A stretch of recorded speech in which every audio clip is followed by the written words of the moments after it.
so if the title didn't already give it away, today Ariana's getting a little bit lower.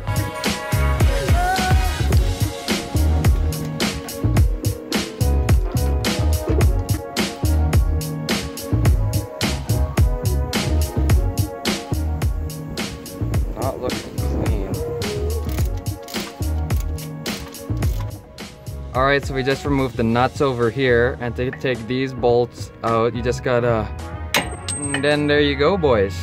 Alright, so right now, we took off the knuckle, I think that's what it's called, from the strut, and now just gonna take off these 3 bolts up here, connect to the strut tower, and the whole thing should just fall out.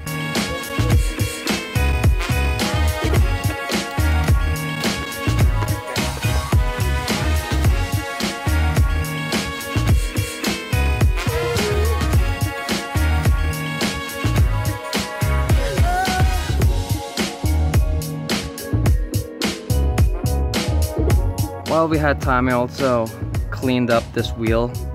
It's all super shiny. Also cleaned up the brake calipers, which is looking so good. Love my brakes. When you're jacking up the car, which obviously you will need to do, you're gonna look for this indent here and here, because this part right here is the jacking point. That's where this part of the jack, this lower part here, goes on. Right here.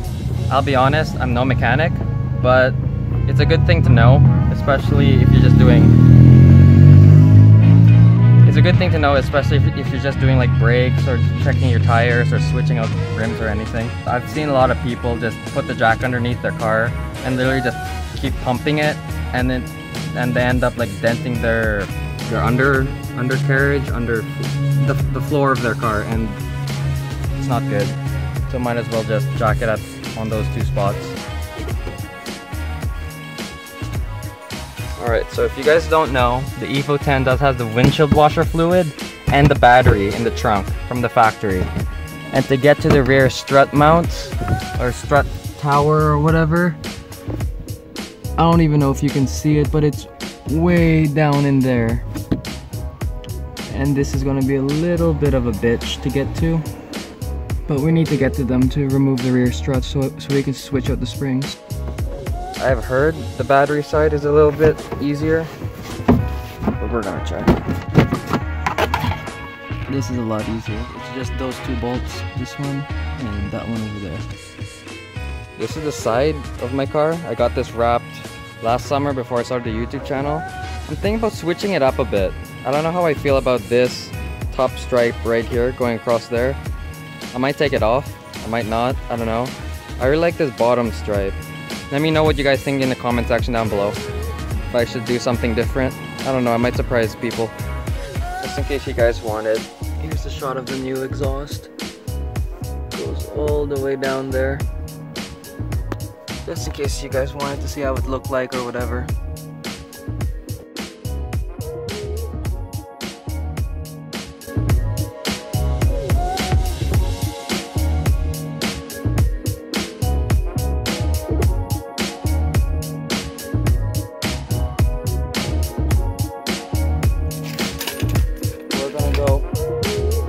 Car up. Right, so this is where the jack was. That's where the jack stand is, and it falls perfectly in between. That's safe.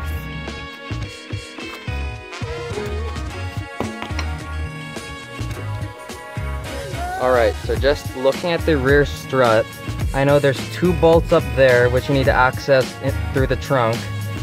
And it looks like it's just this bolt, this long bolt going all the way here. And the whole thing should come off.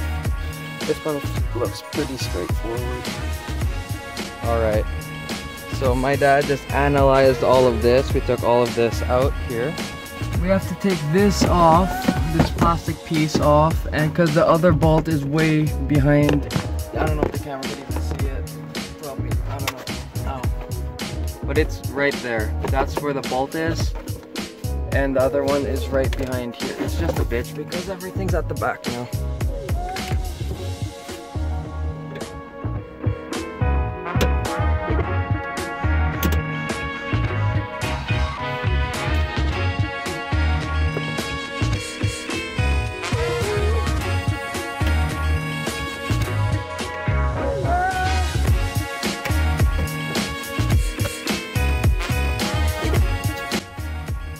thing to note and be careful for. Some cars have styrofoam like this, which seem like you can just pull out. But there is a screw and you need to unscrew it. If you don't, then you break the styrofoam, and I don't know how much that would be, but you probably don't want to buy new ones.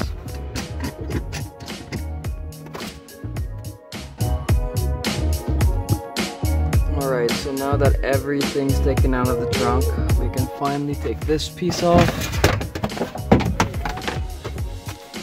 and access everything at the back. So this side is a lot easier. And this side now is a lot easier. Here's the other bolt. Alright, so we took the bolt off, which was pretty straightforward, just needed some liquid wrench. And we had to pry this out here because it's sandwiched in between. This one don't touch, you can just keep that where it is. This one we took off now. Onto the upper bolts.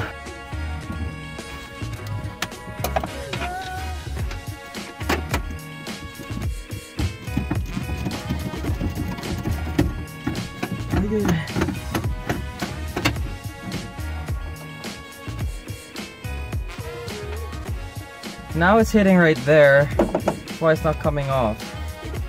So my dad's gonna use a persuader.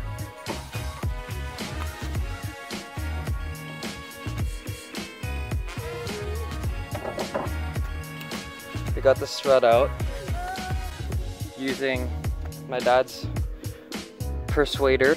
Now we're gonna compress the spring and take it out. Update on the strut, the spring is in. Everything's all bolted up, same as up top. The way this spring went in is basically exactly the same as the front, same concept and idea to get it in and out, but other than that, it's fairly straightforward. Oh. There they are.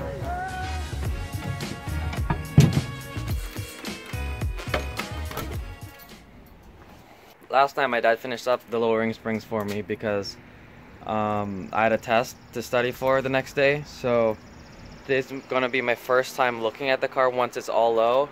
So here she is. Oh man. Yo! Oh my god, it's so low.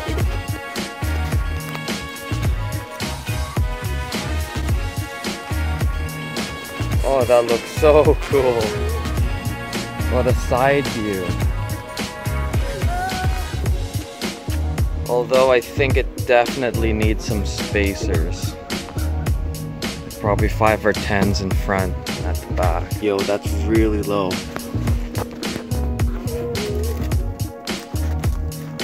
Yeah, that part right there is low. I don't remember if I told you guys what lowering springs I have. I got Tein S lowering springs, which is supposedly a 1.2 drop in front, and I think it looks like a 2-inch at the back, because that's low. That's really low. I don't think I'd scrape. I probably will, knowing my driving. I didn't buy them new, I bought them off a private sale because I didn't want to spend the money on coilovers right now because I want to go air later on. So I just wanted to lower the car just so it doesn't look funny with all the things that I have planned for it. I want it to be low, so I thought that would be the best bet. Yeah, it looks so different. Like I'm just so happy with it. This is my first low car, so. Alright guys, if you guys enjoyed this install video, remember to leave a like and subscribe, and I'll see you in the next video. Peace out, and make it happen.